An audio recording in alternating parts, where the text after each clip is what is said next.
Ladies and gentlemen, good day and welcome to Sammaan Capital Limited Q2 FY26 earnings conference call hosted by MUFG in time. As a reminder, all participant lines will be in the listen-only mode and there will be an opportunity for you to ask questions after the presentation concludes.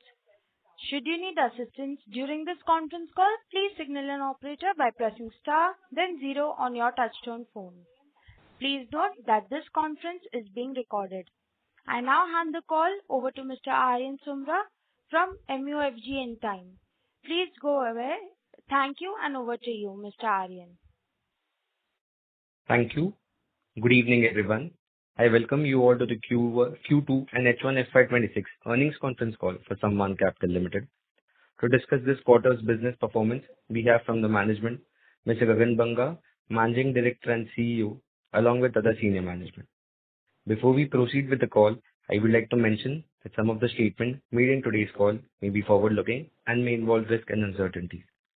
For more details, kindly refer to the investor presentation and other filings that can be found on the company's website.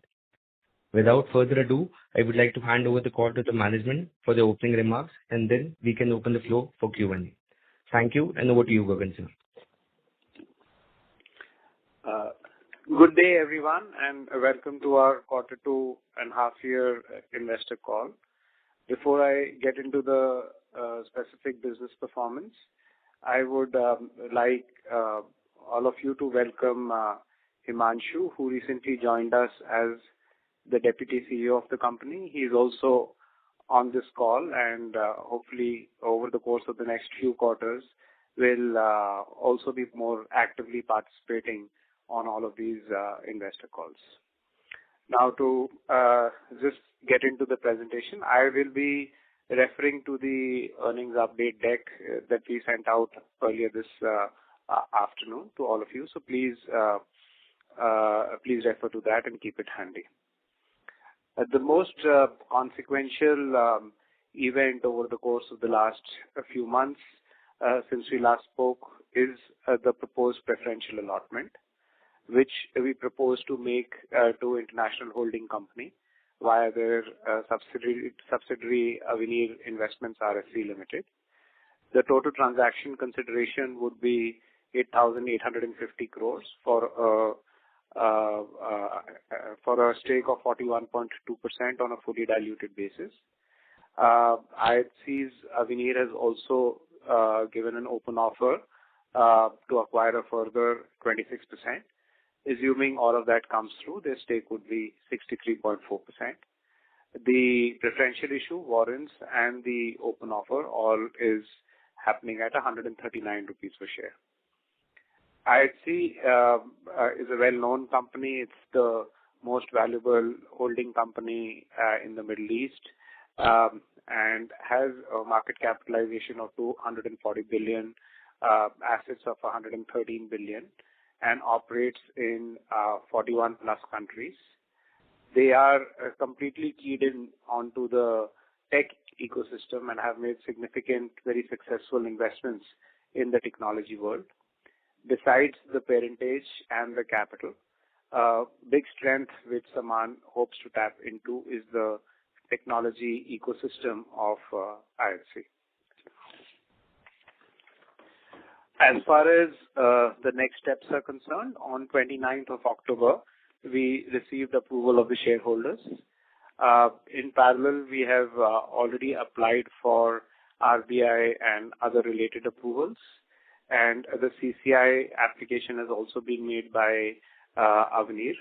I expect all of this to take around 4 months or so, and hoping that we are able to conclude this transaction before the end of the financial year or very early next financial year.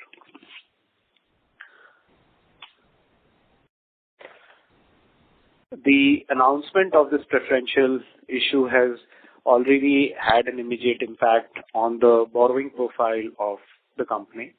Within days of the announcement, we raised a dollar bond, $450 million, at a price difference of about 150 basis points from where we had issued just 2 months prior to the deal announcement. So that kind of impact on the flow is already coming in. If we adjust the yield curve for the longer tenor, then the reduction in incremental borrowing cost was about 200 basis points, and with a very, very strong demand, which is playing out in the secondary market yields of all of our dollar bonds. Even earlier, prior to this transaction, based on the equity that we had raised through calendar 24 and early 25, our debt flow had already significantly increased, and now it has reached a level where, as compared to last year, we are operating at almost 1.5 times of more balance sheet borrowings being made available to the company. The rating agencies have also taken note, and Moody's has already put us on review for a possible upgrade. Over a period of time, as these rating upgrades fructify, soon nothing would happen between now and the transaction from an upgrade perspective. Once the transaction is completed, one would imagine that there would be significant rating upgrades, which would mean that on the bond program side, we could have a reduction of over 200 basis points. A large part of our borrowings are also bank borrowings, where within 1 year, through price resets, through interest rate resets, we would land up on stock basis reducing at least 170 basis points, which would all translate to, over a period of time, cost of fund reduction of at least 200 basis points, which in itself has a 50% impact on the profit after tax.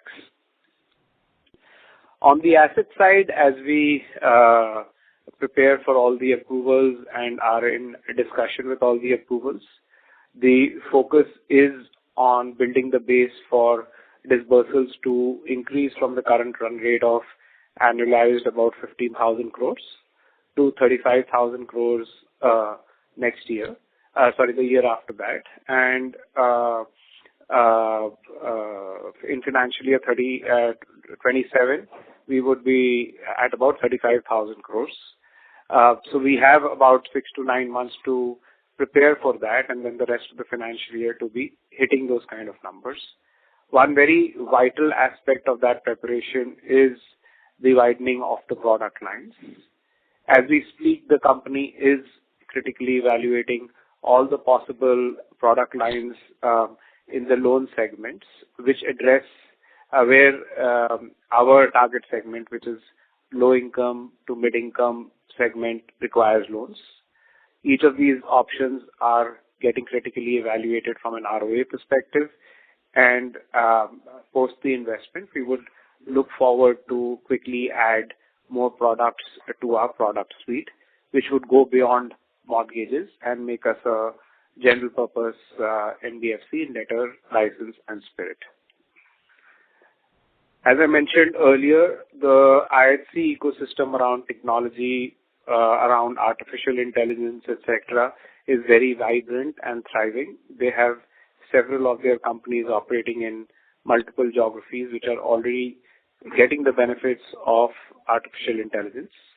We are already in touch with a few of them, and as we look forward to enhancing our own customer experience, making sure that end-to-end disbursals are on the app, there's a quicker turnaround time, a reduced cost to income, etc. I am hopeful that this time where we are waiting out for the approvals can be positively utilized to build up these tech capabilities. That journey is a constant, but over the course of the next 4 to 6 months, there would be significant transformation on the tech side, which we are aiming to do. Mortgage business would remain a very significant portion of our business, and a large part of that does require physical people, branches, etc. And there's a clear chart plan which has been laid out in consultation with the investor, where we should be growing our people fourfold and our branch network also 3 to 4-fold from here. Now coming back to the performance of the quarter. The net worth as compared to last year has increased to 22,373 crores. The growth AUM is now touching almost 42,000 crores. The legacy loan AUM has declined by almost 9,000 crores over last year. And the total AUM has increased by about 1,000 crores over last year. The NII, as we continue to replace the more wholesale assets with the more retail assets, would obviously mean that our yields are, for the shorter term, going down. Over a period of time, the reduced cost of funds would even out the near-term margin compression that we see. But there is no workaround around this, aside of just continuing to focus on cost of funds. As the balance sheet gets more retailized, this is a natural outcome of the same. Last year, we had declared a loss of 2,761 crores in the quarter, versus that we've declared a profit of 308 crores. On the lines of the net interest income, the net interest margin is around 5.5%, which, as I said earlier, is more an outcome of the increasing retailization of the AUM. The gearing is moderate right now at 2 times. It gives us, in the change scenario, a huge headroom for balance sheet compounding and AUM compounding. Gross NPAs and net NPAs are both benign, and credit ratings are stable at AA levels. The asset quality, as I said, is across stages is fairly stable, and so are the net and the gross NPA as compared to, say, the end of the financial year or same time last year. When we think about growth, most of the growth that we think about is on the retail side. So the suite there of the retail type focused loans is currently on the mortgage side. We have started to cover the entire universe. The strategy around FinServe, the subsidiary, in light of this investment, is still something which is being planned out with the investor. And we would get back to all of our stakeholders over the course of the next couple of months as to what exactly is the strategy. Right now, as the business progresses, it still continues with Sammaan FinServe, our subsidiary, being more the smaller ticket focused mortgage loan player, and Sammaan Capital being more the player which is adapting and the asset light strategy and executing on that. There have been significant regulatory changes around our asset light strategy, all for the positive. Earlier this year in August, the regulator came up with new regulations around co-lending, which were extremely positive.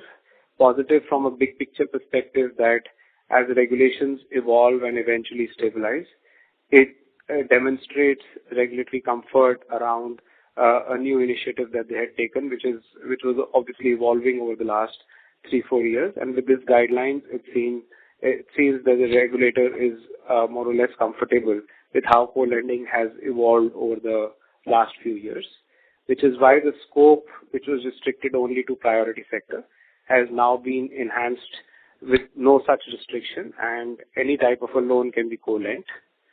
The eligible entities, which were earlier only on a practical basis banks, so you could do NBFC could do a partnership with a bank. We attempted it back in the day with another housing finance company, and we were told it's a relationship which is meant for non-banks with banks. That now has been formally, via the circular, being blessed to include the entire universe. Even all India financial institutions like NABARD, UTCO, etc. have been cleared in this.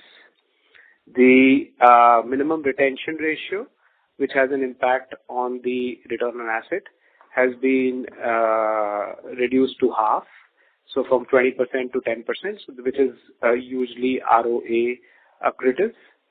And there is also a lot of transparency towards the customer which has been built in, which on a longer term basis makes the product more sustainable, the customer more sticky, and all in all, it improves the quality of the business that one is underwriting.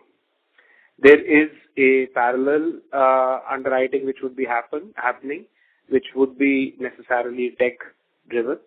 If you flip to slide 13, we have displayed there the journey and the integration that we have done with a variety of banks and with a variety of other service providers, both government and non-government, to make this entire parallel decisioning a reality. We would be starting this parallel decisioning from December itself, so we get a month or so to prepare before the guidelines kick in formally by January. We continue to focus on the branch distribution network and enhancing the access that our people have versus having multiple branches in the same city. We are now focusing more and more on more city deployment, and that is a trend which would continue and get enhanced given the fact that we have a clear goal of going to 500 odd branches over the course of the next 2 to 3 years. So this would be a massively expanding network and an area of very large investment for us. On the retail mortgage business, on slide 15, we've given various cuts of how the product suite is playing out and the type of collaterals. These are minute details which all of you can go through in your own time. The book quality continues to be very, very superior against 1 lakh crore of disbursement for transactions that we have done with our partners. The outstanding pool is all of 18,000 crores. So we have over 82,000 crores of experience in terms of how these pools perform, and amortizations running in approximately 77%, with the 90 days past due being fairly benign at 0.53%. The partnerships are across the universe, and as the new circular kicks in, I would imagine that at least 2 to 3 more banks would be coming in to join our partnership network.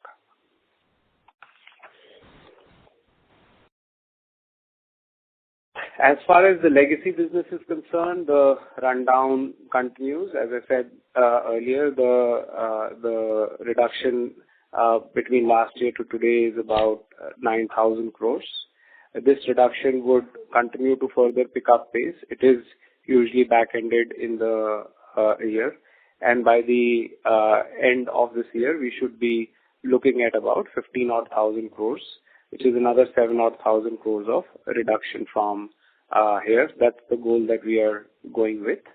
The other minute details are there. As the book portfolio evolves and some loan assets run down, all these ratios will go through a minute change, or sometimes even a significant change.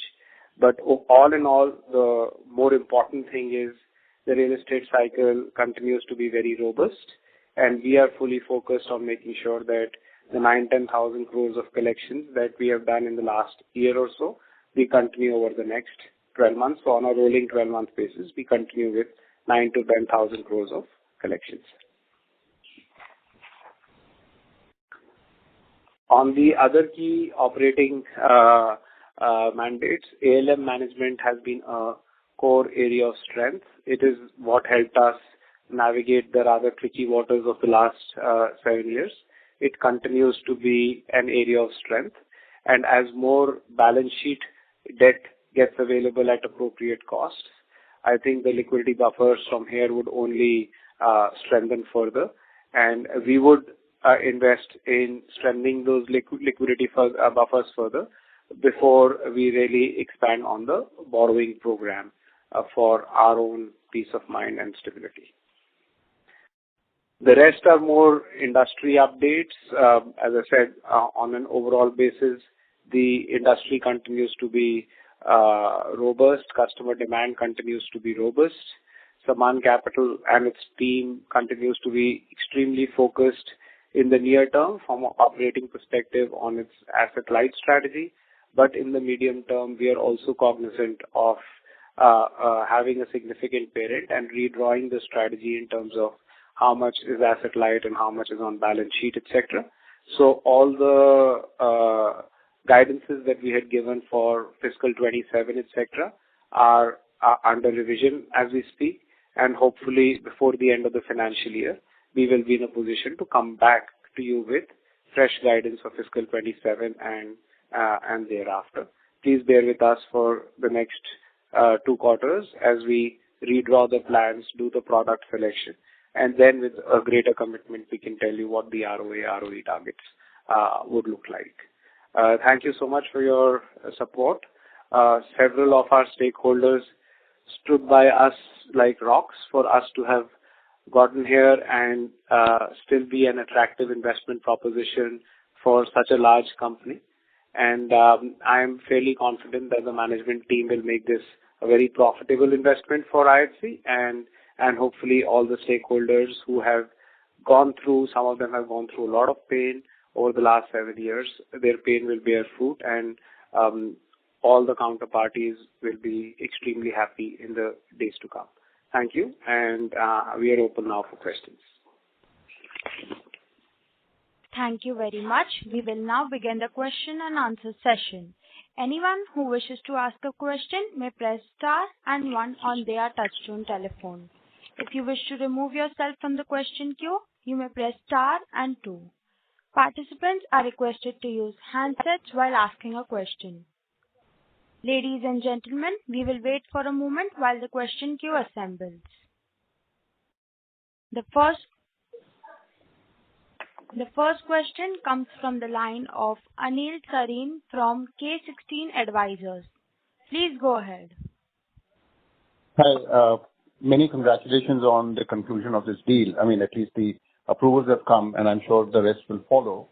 So I think a great job done over the last many years I've been tracking. So I think a lot of credit is due.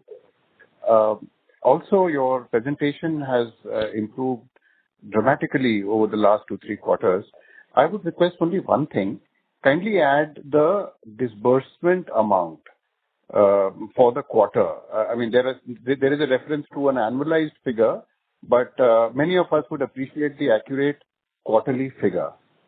I had just one general question. Is that considering you're going to add a lot of products or some products based on consultation with the new investors and promoters, obviously this is in response to the large amount of equity capital that will come in. So should one assume that since the growth AUM is anyway growing at around 30%, the other products would be additive, basically to take care of the extra capital that has now been absorbed or will be absorbed. Is that a fair understanding? So, firstly, thank you, Anil, for your kind words. And if you've been tracking us over the years, we've obviously been a company of interest. So thank you for your support as well through this journey. We take your feedback. We've been specifically reporting disbursement around the asset-light strategy. We will, going forward, start reporting gross disbursements as well. More so now with the strategy probably evolving beyond asset-light, it will be a relevant number to report. As far as the new capital is concerned, more than the new capital, the goals are the following. One is that we continue with the rundown of the legacy book through fiscal 26. But towards the end of fiscal 26, early 27, we start running the company like a normal company, and we have an AUM. What's going on in the background in terms of some loans being run down, some products being emphasized on, etc., are part and parcel of managing the credit cycle in in any company. We were sort of in a peculiar situation. We are emerging out of that peculiar situation, and we should be be running like a normal company. And certainly, as the products expand, the product suite expands, the disbursements will expand. So, on an annualized basis, 15,000 crores would have gone to 21,000 crores. We are targeting to take it all the way up to 35,000 crores next year itself, which is fiscal 27. So fiscal 27 and 28 would be sort of catch-up years in terms of the loan book, the AUM, disbursements, etc. And then once we get to a size which is beyond a lakh 10,000 crores of AUM, that's the time that we then start again normalizing our growth rates to 20, 22, 23%, which is a number which is more healthy and which you can also finance in a very robust manner. So that's the broad trajectory in which we are thinking about our business as we speak. Please appreciate that this is something which is Sammaan Capital's management team's thoughts at this point in time. This is not something which has been thrashed out completely with our new incoming large shareholder who will be controlling the company. Their views would also be important. So as I said earlier, towards the end of the fiscal year, we will come back to you with a more specific plan around disbursements, what kind of disbursements, ROA, what kind of compounding over the next couple of years and all of that. Please bear with us till then. Thank you. Great. Thanks and all the best. Thank you. Thank you. The next question is from the line of Surya Narayan Arjun Aluri, who is an individual investor. Please go ahead. Yeah. Good evening, Gaganji and the team. I want to say thanks for the entire team who stayed in this bad period and maybe consolidated for 8 years. Though the promoter has walked out, a few people has worked as not. I think apart from ESOPs, something has more trouble done to the team. One. The other one is, sir, what is the current borrowing rate? What will be nearby? I think we are borrowing at 8.5. We may borrow less in future. The other thing, is there any one-time write-off for the next 2-3 quarters? Hello? Am I audible? Yeah. I'm just processing your question. Give me like 5 seconds. So firstly, Surya Narayan, thank you for your kind words. For me and the team and the senior team and the wider team, I think this was not about wealth. Obviously, everyone needs cash flows, so people get their salaries. This is a little bit beyond that, and we are a set of, how should I put it, loyal people. And so our loyalty kept us together, and hopefully over a period of time, rewards would not normally play out. For us, the love and support that you guys have given to us and the opportunity which has presented itself via divine intervention is a reward enough. On the borrowing rates, our borrowing rates today are in the 9.5% handle. On an incremental basis, they should be going to 8.5-9% handles, which is between now and the approvals for the transaction. Once the transaction comes through, costs should be more closer to the 7.5% handle, blended for all the various sources of capital. On write-offs, etc., it's part of the overall business plan. There is a strategy which the incoming investor has. They have an entry point to the company. This is their India financial venture. The ownership is more perpetual. Their desire is to increase their shareholding. They will wait out for the outcome of the open offer, but their desire, as stated to me, is to take their shareholding beyond 51%. So these are very long-term sort of calls that one has to take. I would want to use today's investor call to talk about the next 2 to 3 quarters. As I've been saying, this is a company in significant transformation. All of you have supported us for the last 32 quarters. Just bear with us for the next 2 quarters, and we should have all the plans of the future ready. Thank you. Okay. And what about any write-down? Right? Last year you have written off 4,500 crores, sir. Is there any nearby write-down? Sir, but you may rejoin the queue for a follow-up question. Okay. Okay. Thank you. The next question is from the line of Ruchita Kadgare from iWealth. Please go ahead. Hello, sir. Very good evening. So my question was on Sammaan FinServ. So what was the AUM for us during the quarter in Sammaan FinServ? Yeah. Good evening, Ruchita. The AUM of Sammaan FinServ, I believe, is in the 7,000 handle. It is flattish over last quarter. And by the end of the year, this year, we continue to retain our plan of taking that AUM to about 10,000 crores. Okay, flattish because last quarter it was around 6,200. So I'll tell you the exact number. Okay. So it's around 6,200. Yeah. Understood. And also on our, net gain on derecognition, right? We've kind of recorded around 468 crores. So what is the kind of run rate that we should look at going ahead? Because I remember in the last call we had mentioned that on a full year basis it should be around 4%. So I guess with this year it's going to be above that. So going ahead, how do we look at it? This year will be above that. This year will be above that because 2, 3 things have happened. One, if you recollect, at the start of the year, we changed the accounting principle.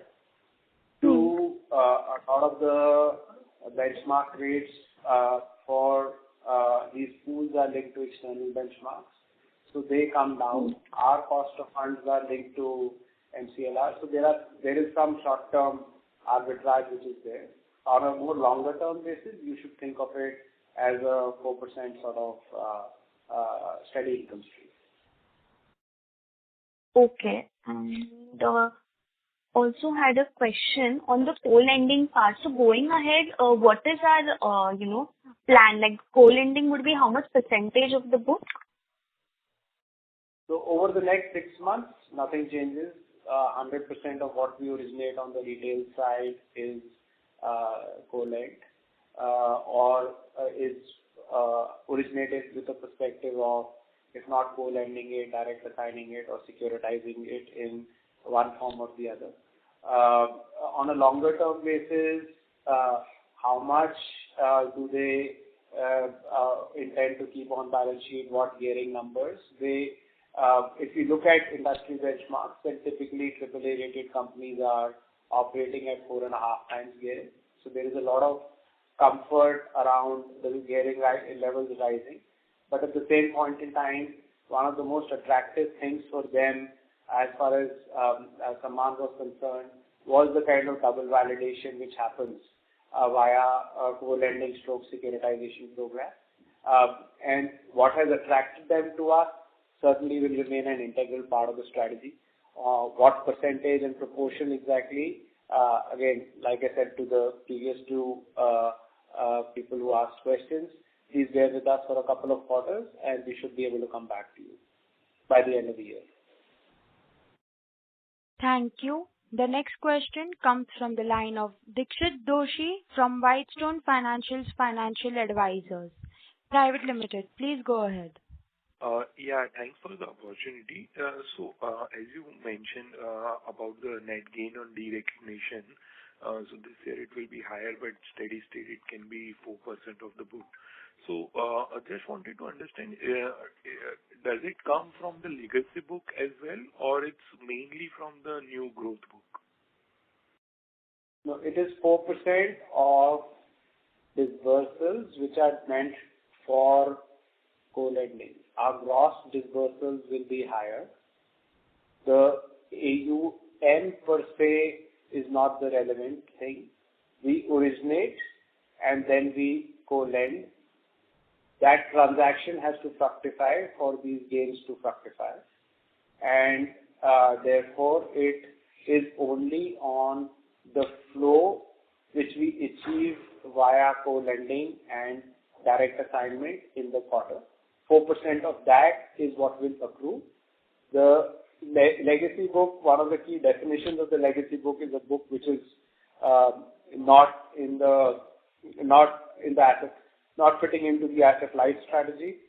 And therefore, obviously, that book is only earning us regular interest spreads and not any sort of one-time derecognition income. Thank you. The next question comes from the line of Vinayak Dujari from Vinayak Securities. Please go ahead. Hello, sir, am I audible? Yes, please. Hello. Please go ahead. So basically my question is... good evening, sir. Sir, basically my question is the same which earlier person was asking. What further provisions should we expect from the legacy book in the coming future? The legacy book, as you may have noticed, has run down by about 9,000 crores since last year. That rundown is happening in a pretty orderly manner and should continue.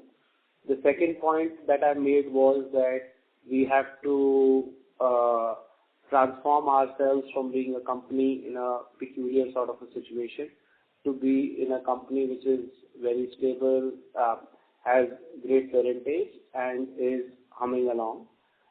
That sort of a company can't possibly have a growth and a legacy and all of that. As we transform to that, that's a discussion and a roadmap that we have to make with our incoming investors as to how would they want to do that transition, do they want to do it in an accelerated manner, what type of a product suite do they want, where does wholesale lending fit into that entire picture. So, as I said, just bear with us for 2 quarters. As we build out the roadmap, we will build out everything, the annualized credit costs, etc.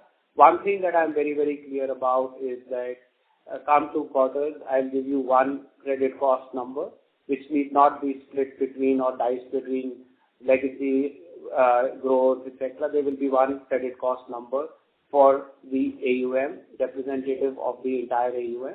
And that sort of clarity is something that we are working towards.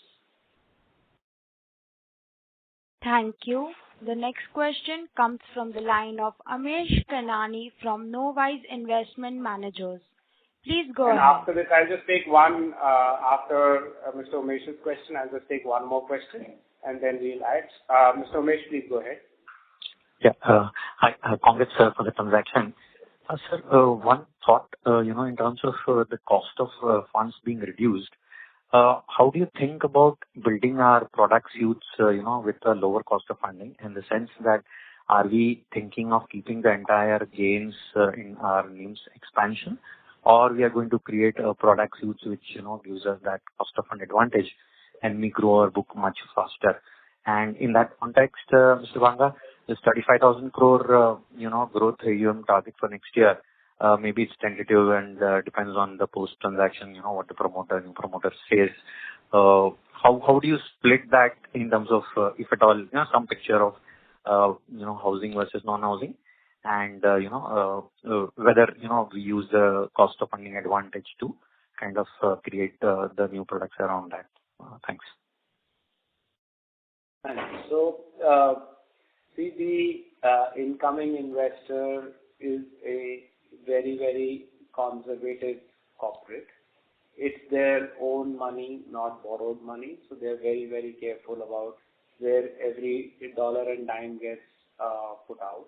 So it will be a conservatively run company, which is why I am hesitating to give out any specific breakups in terms of 35,000, whether 35,000 is the number or not.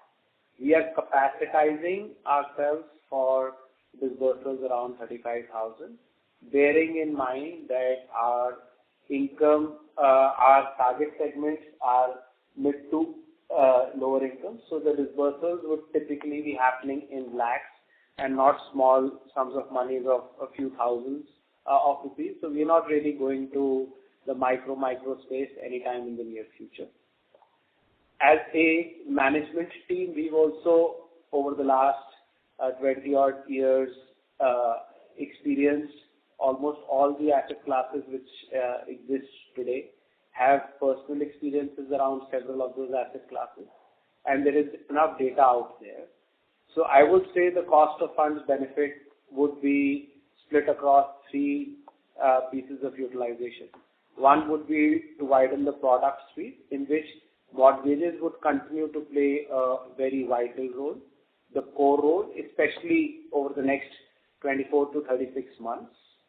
This is the business which is scaled up. This is the business that we as a team used to do disbursements of 3,500 crores a month.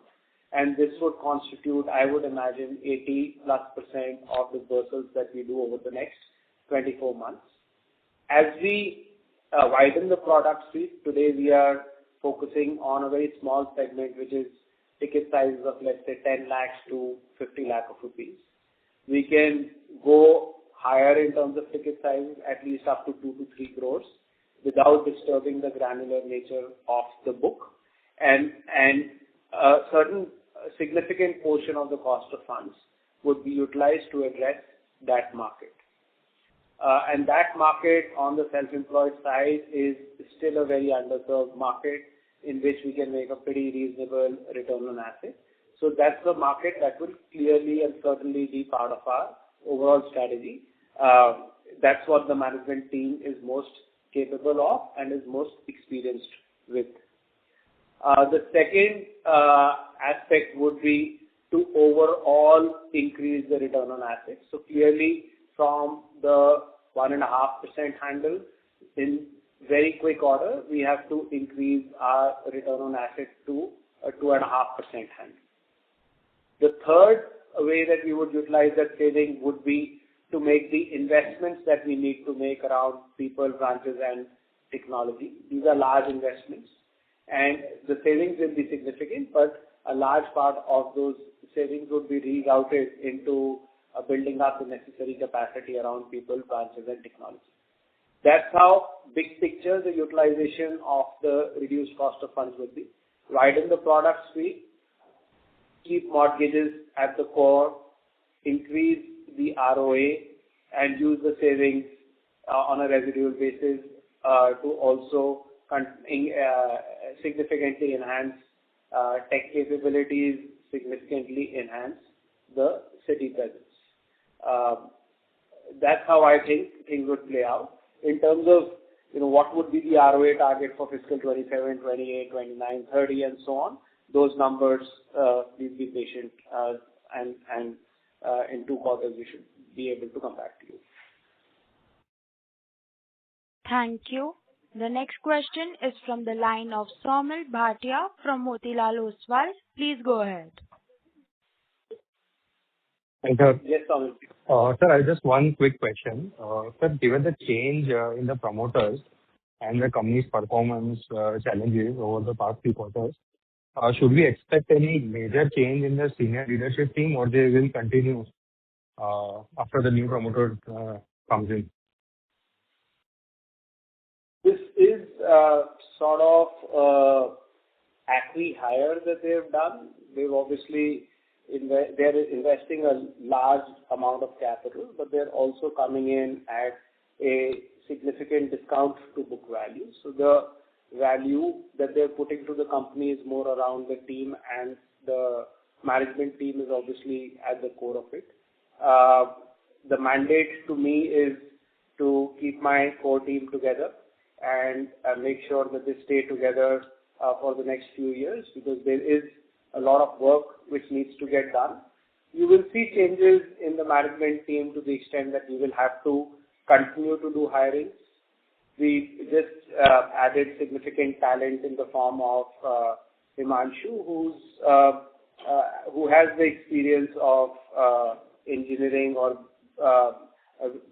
both witnessing and engineering a a very, very significant turnaround, which created shareholder wealth to the tune of 10-12x from where he joined to where he left. So that's a very significant addition. We had made a significant addition in our CTO. We have a new Chief Compliance Officer. And so at the top tech, we will continue to make new people join to add to management bandwidth. But the core of the older people who held the ship together for the last 7 years, they are extremely valued, most trusted, and each of them has to really now dig in deep for a very different type of a challenge, but which is a happy challenge of growth. So everybody is very focused on growth, and I need everybody who stood by the company to continue to stand by the company and also get the fruits of the hard work that they've put over the last 7 years. Thank you. This was the last Thank you. question. Yeah, thank you. And on that note, I would want to end this session. Again, thanks for all the support. We are, over the course of the next 2 quarters, going to be looking at things that we've not really looked at from a scale and size perspective for the last 7 years. It requires a lot of energy. It also requires a lot of good wishes and blessings. So please do continue to bless us. Please do continue to support us. And we are all very grateful for your good wishes. Thank you. This was the last question of the day. On behalf of Sammaan Capital, that concludes this session. Thank you.